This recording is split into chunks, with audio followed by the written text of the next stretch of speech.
Hi, I'm Jason from Endless Wave Dynamics, where every week I'll be on the front line of your creative business battles. Now, in today's interview, I'm talking with my good friend, Tran, who is a former resident of the Y Combinator program in Silicon Valley, San Francisco, where he's previously run 3 startups, with his last one grabbing him a hefty 7-figure venture capital investment. He's currently specializing in email artificial intelligence with his app SlideMail, where he plans on making all our inboxes a much more bearable place. Now, mine's a mess, so I plan on trying it. You should too. Since we're living in the same city here in Poland, I thought I'd get Boo on the show to share some of this San Francisco tech advice. We're going to be talking about getting lost in organization as a creative and how he found that to be a problem and then delivered a solution to help others. How he quit medical school and formal education to follow his dreams in Silicon Valley, applying for jobs in other startups, mentors, and how to go about getting the best out of your apprenticeship by adding value to busy people's lives, and that importance of just showing up and not being a leech. We're going to be finishing up talking about travel and moving around and socializing and meeting people in countries where the economics allow for an easier life balance, and why it's important to set yourself up for the long run and then persevere while your competition gives up. I'm here with my good friend Boo. We've met out here in Krakow. He works in the tech industries. Yeah, why don't you introduce yourself, Boo?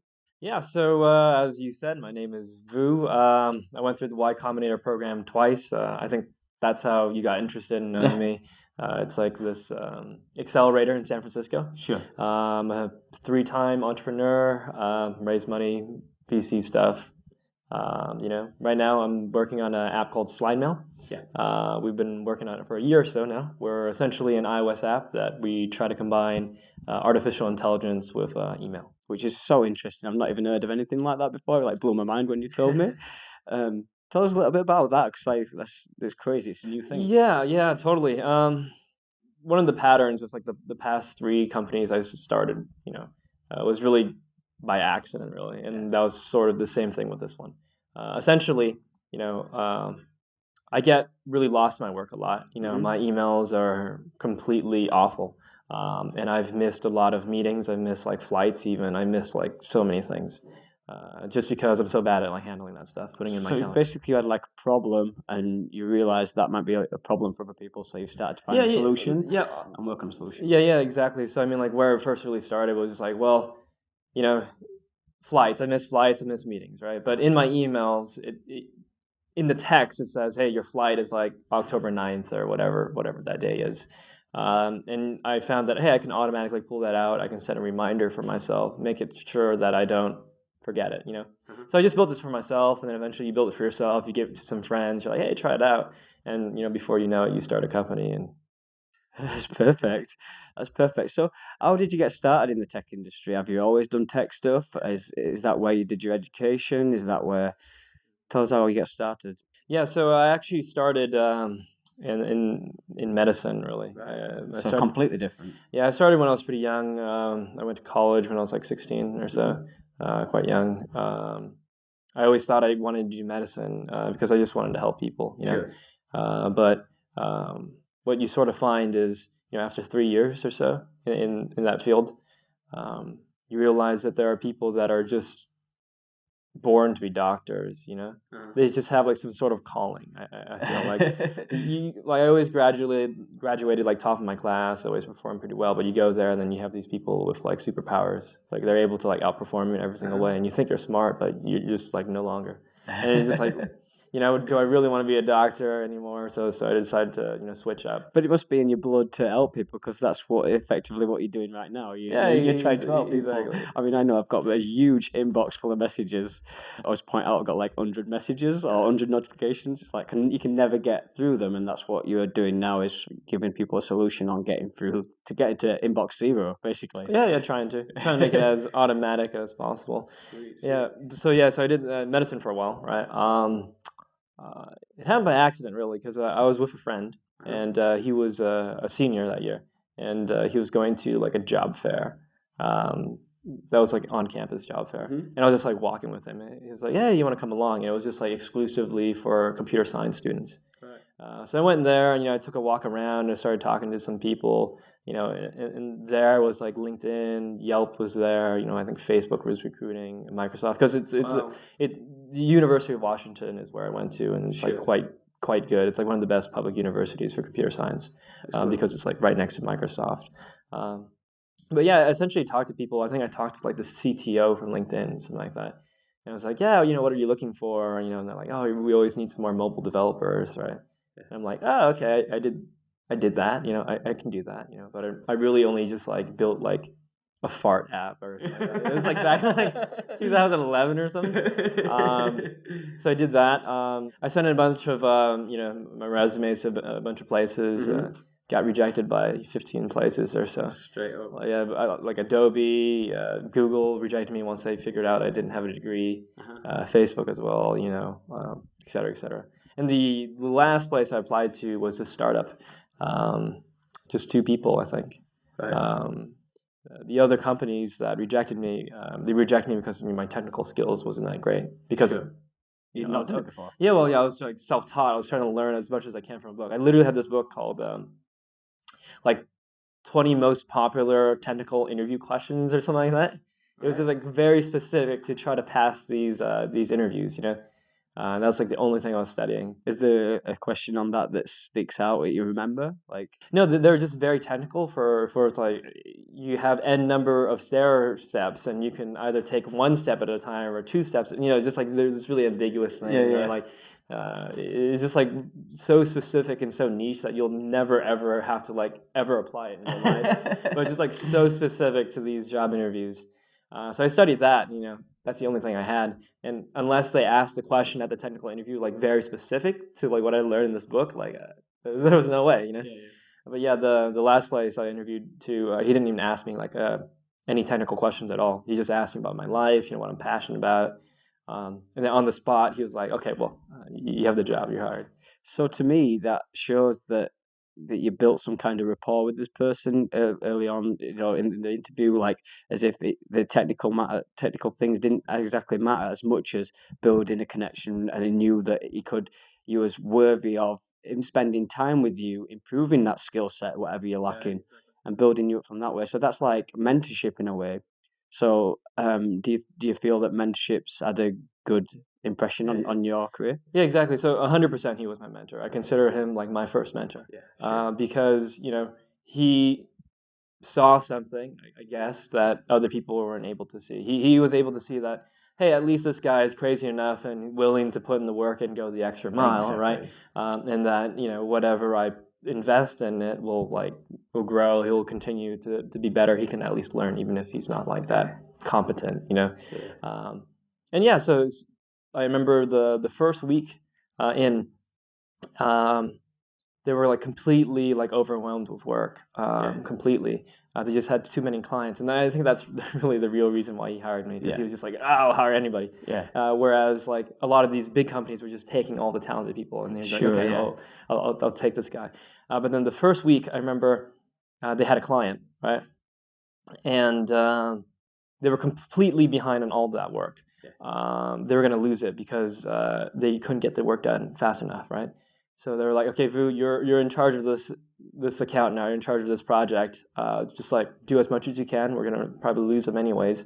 Good luck, And at that point, I just like had done like 0 programming, right? But I worked my ass off, and it was like trial by fire, and I learned so much. I learned like I think within that year, I learned, I would say, like 5 years worth of stuff. Exactly. And every step of the way, like whenever I messed something up or, something, I had some questions, I can always go to him, and he always answered it. So the good thing that I see there is that while they were struggling, you managed to offer value, which to them it really took the pressure off those guys to like at least get on with more important things, and then also maybe not lose the other clientele. But like the importance there is like adding value to your mentors, because the more that you give to your mentors rather than wanting to take from your mentors, the more that they're going to be wanting to reciprocate that back to you and train you more and keep you on, give you more responsibility, help you get up the ladder quicker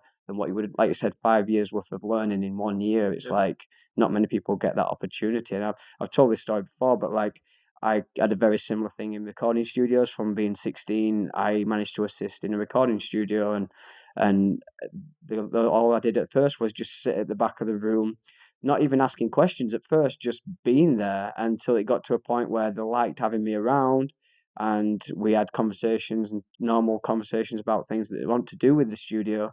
But then eventually they just offered me an assistant role and offered to train me up because I was not taking from them. I wasn't leeching from them. I was actually providing value just by, just being there basically and having and running and making cups of tea for them. And, just like I took the pressure off those guys by talking to the clients and keeping them out of the hair and basically just allowing them to get on with their job more effectively. And that's what you've done there. It's an amazing thing. Yeah, like what's it saying? Like 50% is just like shown up. Yeah. I think a lot of the times, I think if you have a opportunity to find a good mentor, like they'll probably mentor you if they have the time. The thing is, because the only reason why they're probably in their position anyways is they probably got mentored too. And Exactly. there's just this feeling of just like, I give back, Yeah, definitely. I've been pretty bad at it. I get a lot of emails all the time, and I just I just don't have time. But one of these days I'll give back. Yeah. But it's probably going to be to the person that asks for the least, is what I'm saying. Oh my gosh, yeah. Boo, how are you doing? Can I buy you a drink? And that's it. Yeah, totally. So I get so many Facebook messages all the time, and I'm just like, I'll put this off, and I end up like ignoring those people. I should probably go back and answer some questions. That's amazing. But like, say if you can't get a mentor, usually just read books. Read books by the people that you want to be aligned. And like, have you got any favorite books that like have made a difference in your life? Yeah, it's hard to say. I mean, the people I respect a lot are Peter Thiel. If you're familiar with him, he founded PayPal. He was an early investor in Facebook. Yeah. He also did Palantir. He has a book called like 0 to 1. That's a good one. Yeah, it's an amazing book. And then you got Mark Andreessen and Ben Horowitz. I think it was. I always get them mixed up, but I think it was Ben Horowitz that did The Hard Things About Hard Things. Yeah, I've not heard that one. Yeah, so he just like. The premise of the book is essentially there's a lot of like business books out there, right? Mm-hmm. But there's not that many business books out there that teaches you what to do when like shit hits the fan. It's like really generic stuff. So he gives very specific examples of times where. He's just freaking out, and it's like, it's over. I have to lay off 200 people. Like my product is dead. I'm running out of money. Like, what do you do then? Like, where is that advice book where you can find that? And that's all the advice in that book. The Hard Things About Hard Things. So get that book. Yeah. I mean, I'll put it up in the show notes underneath on a link so that you can download it.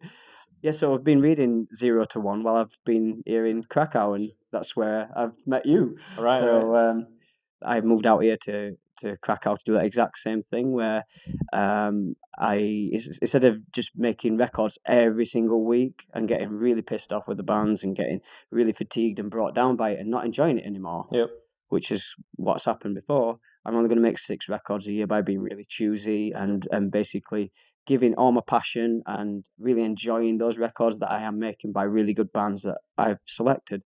And that's the same thing what you're doing right now. You've moved out here so that you're not fatigued and run down by San Francisco. I think at the end of the day, I was just like kind of tired of San Francisco. I've been there for a long time, and of course, it's like a tech hub, but it just got like really, really expensive. Because I'm essentially the sole CEO of this company, right? Like the moment that my morale like wavers, the moment when I want to quit, like my company will die. As long as I keep on going, my company will keep on living and we'll keep on making steps. But the moment I'm like, wow, I can't do this anymore. Like, it's over. Like, the company's dead. Everything is dead. The investment money's gone, like everything. The thing with startups, right? It's not really a sprint, right? Some people akin it to like a marathon, right? Yeah. But really how it is like a sprinting marathon. You just got to like sprint all out for the longest you can go, right? Yeah. And really the way you win that game is like, you sprint on this marathon and like everybody else like dies, like they just like all collapse, and then you're the only one left, right? So a lot of it's perseverance, right? Sticking in there. 100% perseverance. So being out here allows us to relax that a little bit more so between those hard hits, those hard sessions. I love that. I love that idea of freeing up that space but then persevering that longer. What's the tortoise and the hare thing? Yeah, eventually you'll catch up. I mean, you have to watch that you're not going too slow. Yeah. But if you know that you're gonna out endure, then even if you're going like I think like 5% less, but if you go like 5 times longer, you will overtake them. Sure. And like moving to another country and doing something so huge, not many people are willing to do something like that to give themselves a little bit of an easier life. And that's totally stepping outside of your comfort zone. And so it's so difficult to actually put yourself in a position of doing that. But how did you get yourself psyched up to just, right, that's it, I'm going to do it. I'm just going to go. What was the mentality Yeah, there? I don't know. Like I've always been sort of a go-getter. It's just like nothing new for me. It's hard for me to give advice even for that because I think that's just sort of been my lifestyle. I've probably moved every 6 months for the past like 6, 7 years of my life. I've lived in a lot of countries. I think the more courageous thing for me to do is stay in one place for like 5 years. Like that would take courage from me, you know? Yeah. So at least for me, I can't really talk about that too much because Okay. I don't think that takes much courage from my part. Okay. I'm just like, let's do it, you know? Yeah. And I've always been about the risk. I mean, that's like even a Richard Branson book, isn't it? Screw it, let's do it. Really? It's like, yeah, it's like while you've been out here and you've moved to a country where you don't really know anyone, it's like you're put in this almost scarcity position, but you've got to actually make friends. You've got to actually go out there and meet new people and make things happen. So that requires a lot of social flexibility in yourself. You need to be able to even get started on that. I mean, how have you put yourself in a position where you're actually meeting people? You're going out there and just chatting to people. There's a very useful tool out there. It's Facebook. Facebook is pretty useful. And here's a secret for you guys: like wherever you're traveling, if you're speaking English as a native speaker, you just look up the city you're going to, and you look up language exchange. Yeah. So if you're going to like Budapest, you look up Budapest language exchange on Facebook, and there'll probably be a lot of people looking for native English speakers to practice with. You make a post there, I guarantee you'll be like the coolest guy for like a week. Yeah. Like everybody will want to meet up with you. Yeah. So and then from that you can bridge connections. From there you can make connections with people in that same way as when you've been back home making connections and networking with the right kind of people that have made a difference in your business, and you can do that here in this country. Yeah, totally. I mean, like I think the first thing is just getting into that mental state and like just like taking one step at a time. It's very hard to go from like not knowing anybody to trying to be like a social butterfly and whatnot, right? So like whoever you can go out to meet, just putting yourself in that position, talking to new people, those are things that just give you more confidence, I think, and provides a sense of being regular. Yeah, and like we were talking about this off air, but like sometimes it's not about whether you're an extrovert or an introvert. It's more a case of just realizing what you are capable of, but then just taking a next step forward towards being a bit more social, and it not just being defined by these limitations of, oh, I'm a bit too shy to be able to do that. Sometimes it's stepping outside of that and just going, right, if I just go out and then maybe I might not speak to anyone, but I'm just out and I'm present to things that are happening, Yeah, exactly. And then take the next step, like conversation, small conversation, a non-needy conversation, a conversation where it's not that you're wanting something from somebody else on these people, but just then fetch it back to the value thing, or offer value to people by going out and just being friendly with people, I mean, I totally understand that it's like, yeah, I'm shy, I don't want to go out, stuff like that. Like, I totally get that, Yeah. It's really, really intimidating. Yes. But I think at the end of the day, like humans, we're inherently social creatures, So eventually, we need some social interaction with somebody, And maybe you're a shy person, you have like very niche specific interests, right? Mm-hmm. There's always going to be somewhere out there that's like a big world, that at least resonates with you. There's going to be some other shy person out there sitting at the corner of the bar too, just like thinking, oh my god, I don't want to be here or something like that, or somebody that really likes, I don't know, like gaming, like League of Legends or something like that. Go find it out there.